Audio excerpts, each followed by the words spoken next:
Los conozco a todos. Vamos a ponerle un rostro a las cifras, volvemos. Continuamos hablando con María Huerlao, directora ejecutiva de Archivo Cuba, que ha documentado 79 muertes el año pasado y desapariciones atribuidas al Estado cubano, pero de una cifra de 347 desde el 2018. Vamos a ponerle rostro a algunas de estas cifras. Tenemos precisamente la fotografía acá. ¿Me puedes decir, por ejemplo, quiénes son de izquierda a derecha, de arriba, los de arriba, por ejemplo?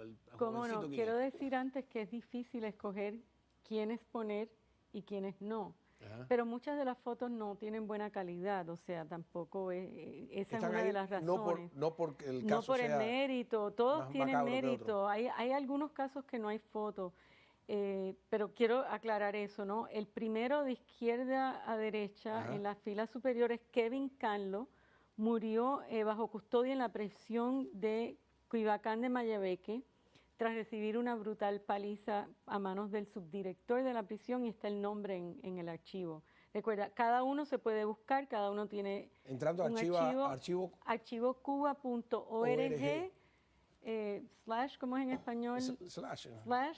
Database, o pueden buscar en archivocuba.org y arriba dice base de datos.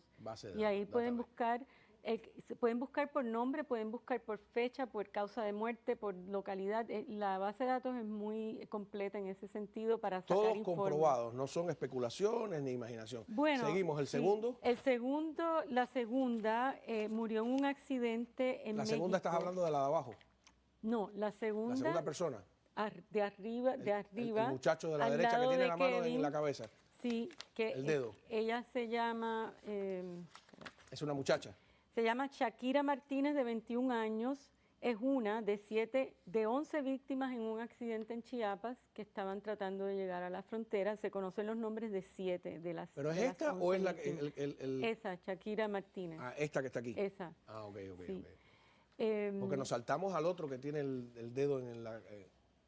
No, ese es Rafael Rodríguez, si mal no recuerdo. Sí, Rafael Rodríguez, de 29 años, un trabajador por cuenta propia, que fue asesinado por un policía investigativo, pero el cadáver mostraba el disparo por atrás y señas de una golpiza. ¿Y dónde fue? ¿Estando en manos de la policía? Sí, no recuerdo, aquí no dice el lugar, no me acuerdo el lugar, en qué lugar fue esto. Ajá. Pero bueno, el récord tiene lugar, fecha, a veces tiene hasta los nombres, ¿no? Entonces el que está al lado de él es Ernesto Miranda, de 18 años, que murió en el servicio militar obligatorio en marzo, y la familia refutó el informe de que se había suicidado. Muchas veces, cuando no hay testigos, dice que fue muertes por suicidio. En algunos casos sí son muertes porque en el servicio militar ocurren suicidios por muchísimas razones. Tenemos un informe muy completo sobre el servicio militar de fecha de octubre. Si van al sitio de Archivo Cuba, ahí hay mucha información sobre el servicio militar y muertes y demás. Las condiciones son terribles en el servicio militar. El de la derecha, vamos de nuevo a la foto principal. Arriba, el de la derecha, ¿quién es? No sé cuál de la derecha. Ese es Ernesto Miranda, el muchachito que murió en el servicio militar. El de arriba. Entonces, abajo de él está la doctora, una doctora que estuvo en Venezuela en la misión, Narlis Martínez, y que tuvo una picada que parece que no se le trató. En Venezuela, los médicos, hay médicos que están en unas condiciones terribles, aún en la jungla, sin agua, etcétera. No sé exactamente el detalle, pero en el caso de ella la trajeron para Cuba ya muy grave, parece que por una picada no tratada, y murió recién llegada a Cuba. Al lado de ella, a la derecha, está Aiser Roque, de 18 años, que murió supuestamente bajo suicidio. En este caso es obvio que fue un asesinato extrajudicial también, horas después de que fue arrestado por una supuesta acusación de entrar a la residencia de una exnovia, una pareja de él. Entonces había participado en las protestas del 11 de julio en Placetas. Al lado de él está el preso político Pablo Moya, de 65 años, que murió. Que lo conocemos, lo entrevistamos aquí alguna vez. Ay, no me digas. Sí, cómo no. Sí, y protestó en las calles, cómo no. Tristemente, Sí. él hizo una huelga de hambre de protesta y murió Él en tenía día diabetes, 40. recuerdo ese detalle. Sí, no le daban tratamiento médico. Ajá, y la presión alta Le también se dieron quejó de una eso. golpiza, los presos comunes, que es común también en las cárceles, y murió, ya lo llevaron a la clínica ya agonizando, ¿no? Y por último está Luis Barrios Díaz, que estaba en prisión también por las protestas del 11 de julio y se le negó atención médica para lo que debe haber sido una pulmonía, porque estuvo varios meses con tos y no se le dio tratamiento No médico, sabemos ya nada. llegó al hospital ya desahuciado. Claro, hay un número,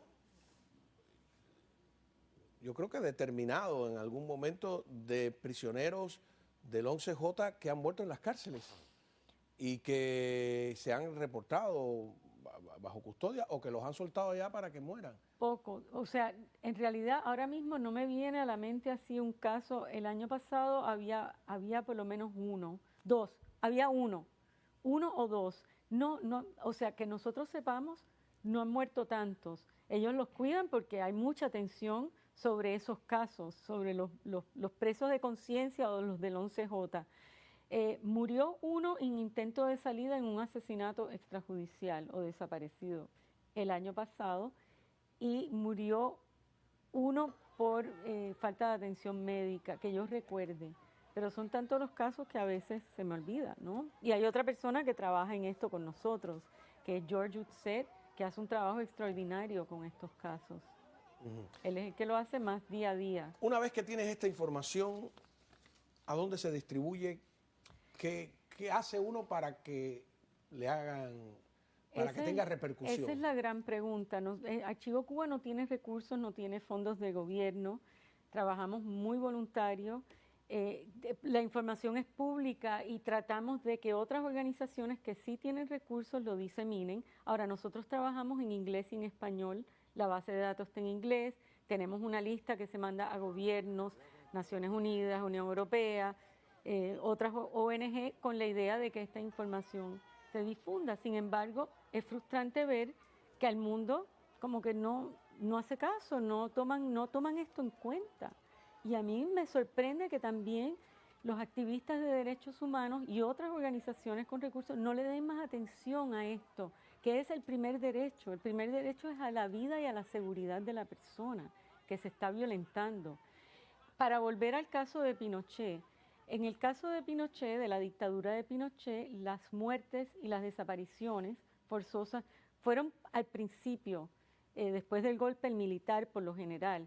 Cuando yo llegué a vivir a Chile en el año 86, acababa de pasar, o en esos días pasó, que dos muchachos que iban para una protesta con elementos para quemar neumáticos y demás, una patrulla militar los quemó a ellos con el mismo material que ellos llevaban. Uno de ellos murió, Rodrigo Rojas, y Carmen Quintana, si mal no recuerdo el nombre de ella, la quemaron en gran parte del cuerpo. Ese caso dio vuelta al mundo por años. A ella la llevaron al mundo entero. O sea, Pinochet no podía ir ni a la esquina. Y ya te digo, no hay comparación cuando tú dices, ¿qué pasa aquí? No, si solo una recopilación de las imágenes del 11 de julio deberían perseguir a esos funcionarios cubanos que se pasean por el mundo como si nada. No, y encima no solo se pasean por el mundo como si nada, como lo han hecho siempre con total impunidad, sino que las relaciones internacionales de Cuba se han mejorado. Cuba recibe más ayuda, más apoyo internacional, más credibilidad que antes. Cuba está electa en los consejos, en las comisiones ejecutivas de muchísimos organismos de Naciones Unidas, etcétera. Es una cosa insólita que podemos explicar, bueno, gracias a la propaganda, a la inteligencia, a un trabajo que ha hecho Cuba de influencia internacional por décadas. Y a la complicidad Muy y triste. a la realmente falta de interés. Hay muchas interpretaciones sobre eso. Unos que dicen que Cuba se ampara en su poco peso específico en la economía y la política internacional, pero yo creo que hay algo más que eso, ¿no? En ese sentido, ¿no? De todas maneras, están ahí las cifras, es un trabajo serio, un trabajo que tendrá que ampliarse, están los rostros, ¿no? Vamos a una pausa y cuando regresemos,